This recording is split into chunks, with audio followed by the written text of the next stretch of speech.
Akhlak adalah standar dari seluruh kehidupan masyarakat. Kalau baik akhlak, tegaklah bangsa. Kalau rusak akhlak, hancurlah bangsa. Pantas kalau baginda Rasul sendiri mengakui, innama bu'istu liutammima makarimal akhlak. Aku diutus Allah ke alam ini hanya untuk satu tugas saja, yaitu memperbaiki akhlak manusia. Akhlak manusia kepada siapa? Inilah akhlak itu. Totalitas kehidupan manusia cermin dari akhlak. Akhlak manusia kepada Allah, kepada Sang Pencipta. Manusia harus berakhlak kepada Tuhan. Yang kedua, akhlak manusia kepada sesama manusia. Dan yang ketiga, akhlak manusia kepada makhluk Tuhan lainnya di luar manusia. Flora, fauna, dan sebagainya. Satu tugas tapi mencakup 3 dimensi paling pokok dari kehidupan manusia. Atau 3 dimensi pokok kehidupan manusia tercakup dalam satu tugas. Dan tidak bisa ini berjalan secara tidak seimbang. Berakhlak kepada Tuhan tapi tidak berakhlak kepada sesama manusia. Berakhlak kepada sesama manusia tapi tidak berakhlak kepada flora, fauna, kepada ekosistem, kepada lingkungan hidup. Pengabaian terhadap sesuatu akan menimbulkan akibat bagi yang lain. Apa yang kita alami sekarang ini? Terjadi perubahan alam karena ulah manusia sendiri. Akibat kita tidak menjaga akhlak kepada lingkungan di mana kita hidup. Sebuah contoh sederhana, Rasul mengajarkan, man jama'a malan bighairi haqqin sallatahu Allahu bil ma'i wattin.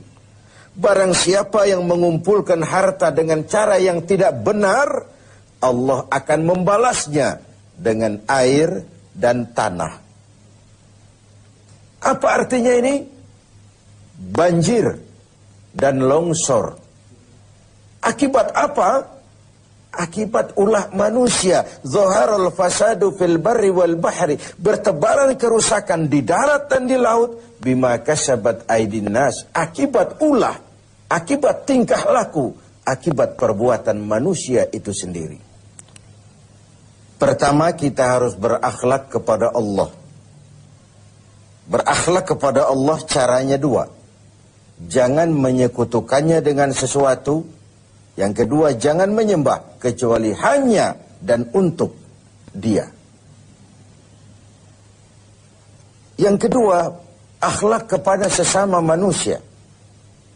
Bahkan baginda Rasul menjadikan akhlak ini sebagai kapital, sebagai modal utama dalam perjuangannya membangun masyarakat manusia, dalam perjuangannya melaksanakan tugas-tugas dakwah.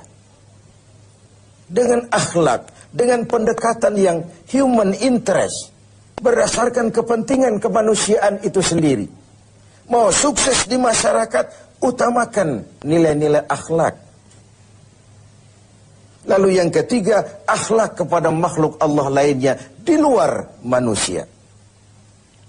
Rasulullah sebagai teladan buat kita semua dipuji oleh Allah akhlaknya ini, wa innaka la'ala khuluqin azim. Engkau hai Muhammad benar-benar berada di atas budi pekerti yang luhur dan terpuji. Allah saja memuji, apalah artinya pujian kita? Akhlaknya dikagumi teman, bahkan lawan sekalipun. Inilah Ramadan, tempat kita mengasah hati untuk menumbuhkan akhlak-akhlak yang terpuji. Orang-orang sufi memberikan 3 sistem untuk pengembangan akhlak ini. Pertama yang mereka sebut sebagai takhalli. Yang kedua tahalli. Dan yang ketiga tajalli. Takhalli mengosongkan diri dari sifat-sifat yang tercela. Dengan puasa ini, singkirkan sombongnya, campakkan kikirnya, hilangkan angkuhnya, hapus iri hati dan dengkinya. Takhalli, kosongkan diri, kosongkan diri. Okelah, belum bisa ikhlas, tapi jangan ria. Okelah, belum bisa rendah hati, tapi jangan sombong. Hilangkan dulu, takhalli, mengosongkan diri dari sifat-sifat yang tercela. Kalau diri ini sudah kosong, si sombong hilang, si hasud hilang, si kikir hilang, si riya hilang, si hasud, iri hati dan dengki hilang. Sudah kosong dia, masuk tahapan yang kedua. Tahalli.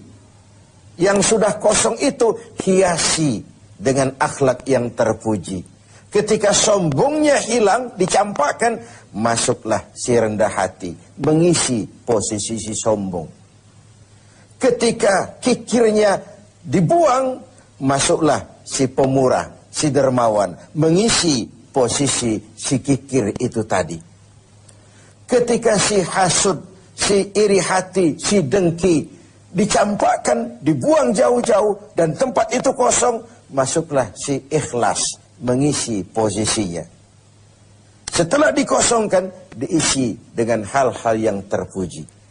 Buah dari itu nanti akan lahirlah tajalli, nampak kebesaran Allah Subhanahu wa ta'ala.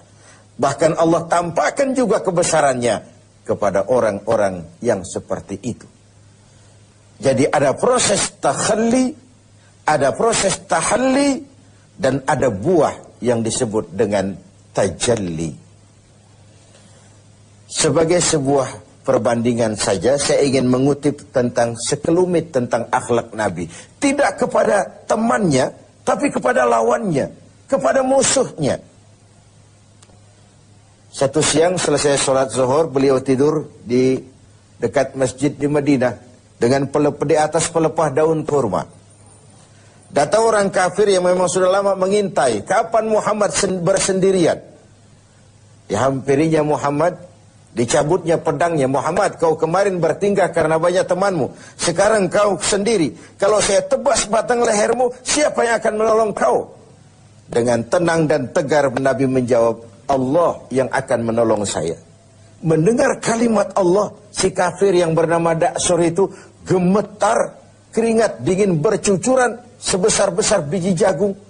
Tangannya basah, licin, pedang jatuh ke tanah. Pedang yang jatuh itu diambil oleh baginda Rasul, dibalikkan ke leher Daksur. Daksur, kalau sekarang aku yang tebas batang lehermu, siapa yang akan menolongmu? Tidak ada ya Rasul, kecuali kalau kau mau memaafkan saya. Baginda Rasul senyum, ambillah pedangmu, pulang kau, jangan ulangi-ulangi perbuatanmu. Begitu mudah beliau memaafkan orang yang nyata-nyata ingin menghabisi jiwanya. Inilah akhlak itu. Saya ingin berkata sebenarnya, kalau kita baik kepada orang yang memang baik dengan kita, itu normal. Kalau kita baik kepada orang yang memang baik dengan kita, itu harusnya. Itu belum nilai tambah namanya. Nilai tambah adalah apa yang diajarkan Nabi. Silman koto'ak, wa'ati man haramak, wa'fu amman solamak. Bersilaturahmilah kau kepada orang yang marah denganmu. Berikan orang yang pelit kepadamu, dan maafkan orang yang berlaku zalim terhadap dirimu.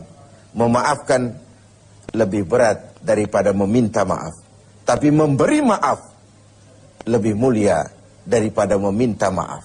Namun itu semua cerminan dari akhlak yang baik pada pribadi seseorang. Jadi dalam berakhlak pun kita berupaya mencari nilai tambahnya. Nilai tambah itu seperti contoh yang diajarkan Nabi. Orang marah, kita bersilaturahmi ke sana. Orang pelit, kita berlaku baik kepadanya. Orang zalimi kita maafkan. Itu nilai tambah dan itulah akhlak itu. Hendaknya ibadah puasa kita menumbuhkan akhlak-akhlak yang terpuji dan mengikis semua akhlak-akhlak yang tercela.